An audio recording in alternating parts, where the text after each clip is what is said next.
जय हिंद, जय केदार दोस्तों। मेरा नाम अभिजीत जमलोकी है, मैं केदारनाथ से हूँ। आप लोग मुझे केदारवासी के नाम से जानते हैं। स्वागत है आपका केदारवासी के व्लॉग्स में। पिछले व्लॉग को इतना सारा प्यार देने के लिए बहुत बहुत धन्यवाद। जिन लोगों ने वो व्लॉग नहीं देखा है, फटाफट से जाओ चैनल पे देख लो। उसमें हमने बात की है केदारनाथ की हिस्ट्री के बारे में, ओरिजिन के बारे में, लेजेंड के बारे में कि एक्चुअली केदारनाथ बना कैसे, उसका कनेक्शन क्या है पांडवास के साथ, पूरे पंच केदार यात्रा के बारे में, वहाँ पहुँचा कैसे जाए, पूरा डिटेल व्लॉग है। मैं डिस्क्रिप्शन में भी लिंक डाल दूंगा, कृपया जाके वो देखें। अब इस व्लॉग में हम क्या बात करेंगे। कुछ दिनों पहले इंस्टाग्राम में मैंने आप लोगों से पूछा था कि आपके क्या सवाल हैं केदारनाथ को लेके, क्योंकि यात्रा 10 मई को शुरू होने वाली है। आप लोगों के पास बहुत सारे सवाल हैं और आप लोगों ने उसमें बहुत सारे सवाल भेजे। तो वो वीडियो इंस्टाग्राम पे बनाना तो इम्पॉसिबल ही है, क्योंकि इंस्टाग्राम में टाइम लिमिटेशंस हैं। तो मैंने डिसाइड किया कि यूट्यूब पर आपका आराम से लंबी वीडियो बना के एकदम डिटेल में आपके सवालों का जवाब देंगे। तो ये सवाल वो सवाल हैं जो रिपीटेटिव हैं, जो बहुत लोगों ने बार बार पूछे हैं। तो चलिए वीडियो को आगे शुरू करते हैं। सबसे पहला सवाल, क्या केदारनाथ पूरे साल भर खुला रहता है? नहीं बाबा लोग, केदारनाथ लगभग 6 महीने खुला रहता है। केदारनाथ के खुलने की तिथि कभी भी प्री डिसाइडेड नहीं होती, वो डिसाइड होती है हर वर्ष की महाशिवरात्रि के दिन। और केदारनाथ बंद होने की जो तिथि है वो प्री डिसाइडेड होती है, वो बंद हो जाता है आपका भाई दूज के दिन। इस वर्ष केदारनाथ के कपाट खुल रहे हैं 10 मई को और भाई दूज पड़ रहा है 3 नवंबर को। तो इन 6 महीनों में यात्रा चलेगी। अगला सवाल यह था कि क्या हम लोग केदारनाथ यात्रा जब बंद हो जाती है, जब कपाट बंद हो जाती है, उसके बाद केदारनाथ जा सकते हैं? तो बिल्कुल भी आप नहीं जा सकते हैं। किसी को भी वहां जाने की परमिशन नहीं होती है। 6 महीने केदारनाथ में मनुष्य पूजा करते हैं और 6 महीने केदारनाथ में देवता पूजा करते हैं। तो कुछ नियम पहले से बनाए हुए हैं, कृपया उनका पालन करें। अब आप लोग बोलेंगे केदारनाथ की विंटर्स की फोटो कैसे आ जाती है। पहले तो कई बार वो विंटर्स की फोटो ही नहीं होती है, वो लोग जो बर्फ वाली फोटो होती है वही डाल देते हैं। अगर वो होती भी हैं तो वो लोग हैं जो आर्मी के हमारे जवान हैं, जो हमारे पुलिस के जवान हैं, NIM Nehru institute of mountaineering के जो लोग होते हैं, जो वहाँ पे काम करते हैं, बर्फ़ को काट के वहाँ पे रास्ता बनाते हैं आप सब लोगों के लिए। तो वो लोग वहाँ पे रहते हैं, हर कोई वहाँ पे नहीं रह सकता। इवन लोकल्स भी वहाँ पर जब कपाट बंद होते हैं तब नहीं जाते हैं। केदारनाथ यात्रा रजिस्ट्रेशन, बाबा लोग अभी ये रजिस्ट्रेशन शुरू नहीं हुआ है। ऑनलाइन रजिस्ट्रेशन जैसे ही शुरू हो जाता है मैं उसकी वीडियो इंस्टाग्राम पे डाल दूंगा, मैं आपको अपडेट कर दूंगा। वहाँ पे ऑनलाइन और ऑफलाइन दोनों तरीके से रजिस्ट्रेशन हो सकते हैं। ऑनलाइन की जो भी साइट होगी, आप इंस्टाग्राम में मेरे चैनल से भी जुड़ जाना केदारवासी, वहां पे मैं आपको बता दूंगा। ऑफलाइन ऋषिकेश या हरिद्वार में आपके ऑफलाइन रजिस्ट्रेशन होते रहते हैं। रजिस्ट्रेशन कराना जरूरी है बाबा लोग, क्योंकि इससे आपको एक सेफ्टी चेक भी मिलता है। आप गवर्नमेंट के रिकॉर्ड्स में आ जाते हो कि भाई ये बंदा या बंदी ये केदारनाथ गए थे। नहीं तो अगर आप जा रहे हो तो किसी को पता ही नहीं आप कहाँ गए हो। केदारनाथ ऐसे नहीं है कि कोई भी ऐसे टूरिस्टिक प्लेस है, एक अच्छी जगह है, एक आध्यात्मिक जगह है, 12,000 फीट पर वो जगह है। तो अच्छा खासा वो एक माउंटेन्स, हाई माउंटेन्स पे स्थित एक जगह है। तो वहाँ पे जाने के लिए आपकी फैमिली को, सबको सेफ रखने के लिए अपना रजिस्ट्रेशन जरूर कराएं। अगला सवाल है हेलीकॉप्टर बुकिंग्स को लेके, और ये सबसे ज़्यादा पूछे जाने वाला सवाल था। तो बाबा लोग, हेलीकॉप्टर बुकिंग्स मात्र गवर्नमेंट की IRCTC वेबसाइट से ही हो सकती है। एकमात्र तरीका है जो लीगल तरीका है। बाकी तो ब्लैक में टिकट बिक ही रहे हैं, वो सारी दुनिया जानती है। बट अगर आपको लीगल तरीके से कराना है तो heliYatra.irctc.co.in पे आप बुक कर सकते हैं। उसके भी अभी रजिस्ट्रेशन खुले नहीं है। जैसे ही बुकिंग खुलती है मैं वो भी इंस्टाग्राम पे डाल दूंगा। वो पैचेस में गवर्नमेंट खोलती है, जैसे 15 दिन के लिए खोल दी, फिर 15 दिन के लिए खोल दी। तो वो आपको लगातार IRCTC की वेबसाइट पे चेक करते रहना है, क्योंकि वो खुलता है और वो सेकंड्स में पूरा बुक हो जाता है। बाद में फिर आपको ब्लैक के टिकट करके वो लेना पड़ेगा, जिसका मैं तो समर्थन नहीं करता। मैं आपको यही एडवाइस करूंगा कि आप गवर्नमेंट की ऑफिशियल वेबसाइट से ही हमेशा हेलीकॉप्टर बुकिंग्स करें, और कम से कम मुझे आप हेलीकॉप्टर बुकिंग से मत बोलें। मैं कोई भी ब्लैक का काम नहीं करता हूं। हेलीकॉप्टर 3 जगह से सर्विसेज चलती हैं, फाटा, गुप्तकाशी एवं सिरसी। गुप्तकाशी से सबसे दूर की वो हेलीकॉप्टर सर्विस है, फाटा बीच में पड़ता है, और फिर सिरसी। पिछले साल के जो रेट थे वो 7,700 आना जाना गुप्तकाशी से था, 4,800 फाटा से था, 4,700 या 600 सिरसी से था। पर इस साल हेलीकॉप्टर कंपनियों ने 10% का हाइक किया है सारे रेट्स में, तो वो बढ़ जाएंगे। हेलीकॉप्टर बुकिंग्स में सबसे ज्यादा फ्रॉड या स्कैम होते हैं बाबा लोग, तो उनसे बचें और मात्र गवर्नमेंट की जो ऑफिशियल वेबसाइट है उसी से बुक करें। तो नेक्स्ट क्वेश्चन आप लोगों का है कि best time to visit Kedarnath. अब बाबा लोग, केदारनाथ 6 महीने तो खुलता है, तो हर समय ही बेस्ट समय है बाबा के पास जाने का। अब बेस्ट समय से मेरे को समझ नहीं आता कि आप लोगों का पूछने का मतलब क्या है। हर सीज़न की अपनी एक अलग चाम होती है, अपनी एक अलग रौनक होती है। अब जैसे आप मई जून में जाते हैं तो शुरुआत में थोड़ा बहुत आपको बर्फ़ दिखता है, तो जो बर्फ़ देखने के इच्छुक हैं वो शुरुआत में जा सकते हैं। थोड़ा सा आपको अगर ग्रीनरी देखनी है और ज़्यादा बारिश का मौसम चाहिए तो आप जुलाई अगस्त में जा सकते हैं। और अगर आपको ग्रीन पैचेस चाहिए, मौसम एकदम साफ़ चाहिए, तो सितंबर अक्टूबर के महीने बेस्ट होते हैं। तो ये 3 सीज़न मैंने आपको बता दिए। ये अलग अलग सीज़न है, तो जिसका जिस सीज़न के लिए प्रति प्रेम ज़्यादा है वो इन सीज़न में किसी में भी जा सकता है। बाकी हर समय जब तक कपाट खुले हैं, हर समय अच्छा है केदारनाथ जाने का। भीड़ कब कम होती है? भीड़ कभी भी कम नहीं होती है। अब बाबा लोग, जैसे आप कम भीड़ में जाना चाहते हैं, वैसे और लोग भी हैं जो उसी कम भीड़ में जाना चाहते हैं। तो अल्टीमेटली क्या होता है कि हर जो टाइम होता है वो पूरी भीड़ हो जाती है, क्योंकि आप भी उसी भीड़ का हिस्सा हो। तो कम भीड़ में जाने का तो सवाल ही नहीं होता। 6 महीने खुले हैं बाबा के कपाट, देश विदेश से श्रद्धालु आ रहे हैं, तो कहाँ भीड़ कम मिलेगी।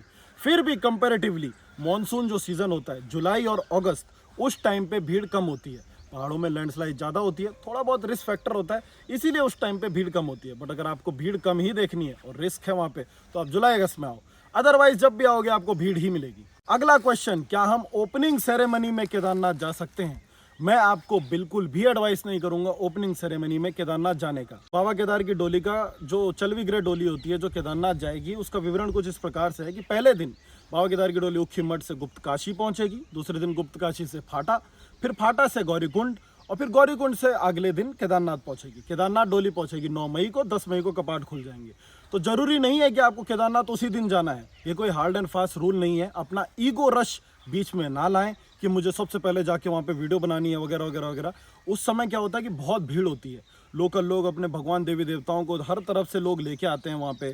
केदारनाथ की डोली चलती है, एक तो शान चलती है वो, तो वहाँ पे आप उस भीड़ में जाके, उस पूरे उसमें जाके, कियोस में जाके आपको ढंग से दर्शन भी नहीं होंगे, क्योंकि पूजा पाठ का वहाँ पे समय रहेगा, खुलेगा, अभिषेक होगा, समय ही नहीं मिलेगा आपको दर्शन करने का। तो आप नीचे उखीमठ, गुप्त काशी, फाटा, गौरीकुंड कहीं पे भी दर्शन कर लो। उस समय जो पहला 7 या 10 दिन है केदारनाथ के, जब शुरू हो रहा है 10 मई से करीबन 20 मई तक, अवॉइड करो केदारनाथ जाना। वहाँ पे उस समय पे बहुत ज़्यादा भीड़ होगी। नेक्स्ट क्वेश्चन, और बहुत ही इंपॉर्टेंट क्वेश्चन, कि केदारनाथ में स्टे कहाँ करें? तो सबसे पहले तो गवर्नमेंट के स्टेज हैं, GMVN गढ़वाल मंडल विकास निगम के रिजॉर्ट्स भी हैं, डॉम्स भी हैं, टेंट्स भी हैं। तो आपको जो सुटेबल बैठ रहा है आप वो ले सकते हैं।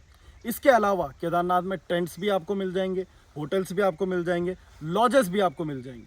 तो जो चीप ऑप्शन है वो टेंट्स का होता है, और जो होटल्स हैं वो थोड़े से महंगे होते हैं। अब वो भाई सबको पता है वो महंगे होते हैं, 12,000 फीट पे है, तो वहाँ पे आपको बट ईजीली आपके लिए अवेलेबल है वहाँ पे रूम्स, डॉम्स, टेंट्स, या आप जहाँ पे भी रहना चाहते हैं रिजॉर्ट्स में से, इनमें आप कहीं भी रह सकते हैं। खाना भी आपको इन सब जगहों पे मिल जाएगा, खाने की कोई दिक्कत नहीं है। पूरे रास्ते भर जो गौरीकुंड से केदारनाथ 17 किलोमीटर का जो हाइक है, जो ट्रैक है, वहाँ पे आपको पूरे रास्ते भर भी स्टेज मिलते रहेंगे, और रास्ते भर खाने की भी सुविधा अच्छी है। GMVN के जो बुकिंग करनी है आपको वो ऑनलाइन करनी है, बाकी भी कई होटल्स की बुकिंग आप ऑनलाइन कर सकते हैं, अदरवाइज आपको वहाँ पे जाके ऑन स्पॉट जाके भी मिल जाएगा।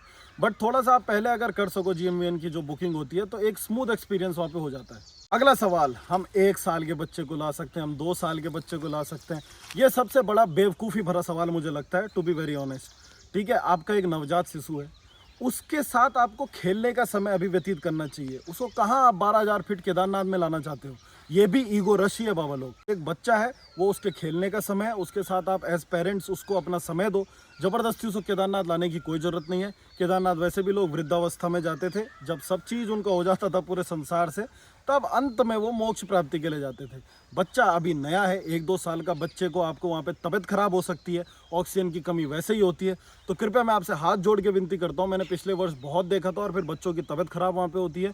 1-2 साल ऐसे नवजात शिशुओं को मत लाइए। 7 से 8 साल का जब बच्चा हो जाए, जब चलने फिरने के लिए हो जाए, तब उसको ज़रूर लेके आइए, तब उसको आउटडोर में एक्सपोज जरूर करिए।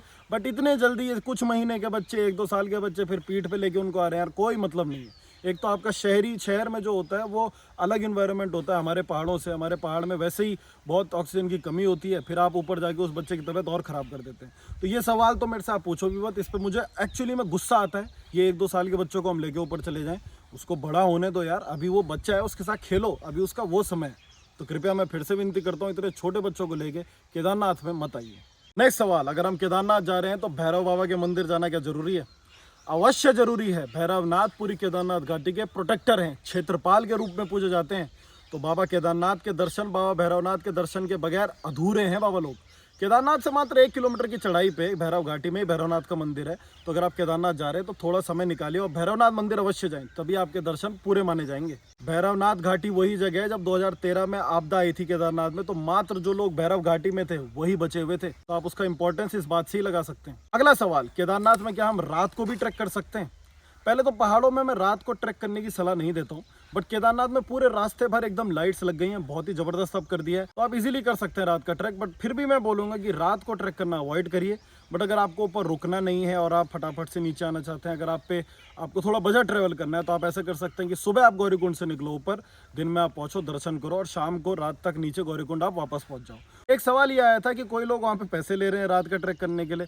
बाबा लोग, ऐसा कुछ भी नहीं होता है। अगर आपको कोई ऐसा बोलता है कि केदारनाथ में ट्रैक के लिए पैसे लेने पड़ रहे हैं, डायरेक्ट जाके उसकी कंप्लेन आप पुलिस में करिए। ऐसा कोई भी रूल्स रेगुलेशन नहीं है। कोई भी लोकल आपसे या कोई भी व्यक्ति आपसे कोई पैसे नहीं लेगा ट्रैक के लिए, ठीक है ना। तो आप आराम से जाइए, रात को भी आप ट्रैक कर सकते हो। नेक्स्ट सवाल, और बहुत इंपॉर्टेंट सवाल, कि फिटनेस लेवल कितना इंपॉर्टेंट है केदारनाथ जाने के लिए। अब देखो, केदारनाथ वैसे तो यात्रा है, बट ये अच्छा खासा ट्रैक भी है। गौरीकुंड 6000 फीट पे है, केदारनाथ 12000 फीट पे। तो एक तो 6000 फीट का जो इंक्लिनेशन है, जो एलिवेशन गेन आप करते हो मात्र 17 किलोमीटर में, तो अच्छे खासे लोग नहीं कर पाते हो। जो हमारी ट्रैकिंग में भी आते हैं उनके लिए भी ये टफ होता है, और एक दिन में 17 किलोमीटर चलना टफ है। अगर आपका नेचुरल हैबिटेट नहीं है, अगर आप रोज़ वर्कआउट नहीं करते हो, तो आपको बहुत मुश्किल होगी केदारनाथ आने में। अब अगर हम लोग दोस्तों के साथ जाते तो हम 17 किलोमीटर करीबन 3, साढ़े 3, 4 घंटे, मैक्सिमम 5 घंटे में हो जाता है। कई लोगों को वही टाइम में 12-13 घंटे भी लग जाते हैं। मैं अपनी कोई बड़ाई नहीं कर रहा हूँ, बट मैं ये बोल सकता हूँ कि अगर जो आप फिट हो तो आप जल्दी चढ़ सकते हो। फिट होने के बावजूद भी कई बार आपको टाइम लगता है। उसका रीज़न ये है कि आपका नेचुरल हैबिटेट नहीं है। अब देखो, हम लोगों का नेचुरल हैबिटेट है पहाड़ों पे ऊपर नीचे करना, तो आप सौर मत करना। सौर मतलब आप एकदम कॉपी अगर करोगे कि हमारे तरह ही चलोगे, तो वैसा नहीं होगा। कुछ समय जब आप लगाओगे तब डेफिनेटली वो होगा, बट स्टार्टिंग में ही अगर आप भागना शुरू करोगे तो वो नहीं हो पाएगा। फिटनेस बहुत ज़रूरी चीज़ है। देखो, जब आप ट्रैक पे आते हो, जब आप किसी भी आउटडोर में आते हो, तो आप या तो इन्जॉय करते हो या तो सफ़र करते हो। फिर आप इन्जॉय करते हो कि वाह, अगर आप फिट हो तो आप देखते हो वाह कितना सुंदर लग रहा है, ये वो फलाना फलाना। और अगर आप बहुत अनफिट होते हो तो आप बोलते हो अरे कब आएगा। तो आपको डिसाइड करना है कि आपको दोनों में से कौन सा वर्जन बनना है। तो फिटनेस बहुत ज़रूरी है। अगर आप केदारनाथ आ रहे हैं तो 2-3 महीने पहले अपना वर्कआउट स्टार्ट करें, रनिंग वगैरह स्टार्ट करो। थोड़ा सा मतलब आप जब फील करोगे वहाँ पे ऑक्सीजन सेचुरेशन कम होता है, तो थोड़ा सा सांस लेने में दिक्कत होती है। तो फिटनेस इसीलिए इंपॉर्टेंट है। और मेरी विनती आप लोगों से यही है कि घोड़े खच्चरों में छोड़ो, हेलीकॉप्टर भी छोड़ो, पैदल आओ केदारनाथ। यार, बाबा के पास आ रहे हो तो थोड़ा कष्ट करके बाबा से मिलने का जो आनंद है वो परम आनंद है। तो नेक्स्ट सवाल, और बहुत ज़्यादा पूछे जाने वाला सवाल, और इसका नाम है वासुकी ताल कैसे जाएं। तो बाबा लोग, वासुकी ताल एक हाई ऑल्टीट्यूड लेक है जो कि केदारनाथ से 8 से 9 किलोमीटर के ऊपर चढ़ाई पे है। ये बहुत ही टफ चढ़ाई है, और खड़ी चढ़ाई के बाद आप पहुंचते हो वासुकी ताल। पहली बात, वासुकी ताल में बहुत धुंध लगती है, तो यहाँ पे आप बिना गाइड के तो मत जाइएगा। बिना परमिशन के भी वासुकी ताल नहीं जाते हैं। तो अगर आप लोकल गाइड लेके जाएंगे तो आपकी सेफ्टी आपके हाथों में है। यहाँ पे बहुत परवान नहीं बनना है कि मैंने बहुत ट्रैक किए हुए हैं, ये किए हुए, वो किए हुए हैं। कोई बहुत एक्सपीरियंस, पिछले साल मैं और मेरा दोस्त वहाँ पे थे, एक अंग्रेज जो कि बहुत एक्सपीरियंस ट्रैकर थे, जो कि यूरोप में बहुत ज़्यादा एल्प्स जो होते हैं माउंटेन्स रेंजेस, वहाँ पे बहुत सारे ट्रैक करते थे। वो वहाँ पे आके खो गए थे, उनको हमने रेस्क्यू किया था। तो आप लोग प्लीज़ अपना ईगो वहाँ पे छोड़ें, ठीक है। माउंटेन किसी की नहीं सुनता, पहाड़ आपको आपकी औकात दिखा देता है। तो प्लीज़ वहाँ पे बिना गाइड के आप मत जाइए। स्टार्टिंग के महीनों में, मई जून में तो वासुकी ताल मत जाइए आप। कम से कम जून में आप जा सकते हो, मई में मत जाओ, क्योंकि बर्फ़ बहुत ज़्यादा रहती है वासुकी ताल में, और वहाँ पे आप रास्ते खो सकते हो, क्योंकि 2 रास्ते वहाँ पे निकल जाते हैं। तो वहाँ पे प्लीज़ आप गाइड लो और जाओ वासुकी ताल। ऐसा कोई नहीं है कि आप नहीं जा सकते। आप एक दिन में आराम से ऊपर से आना जाना कर सकते हो।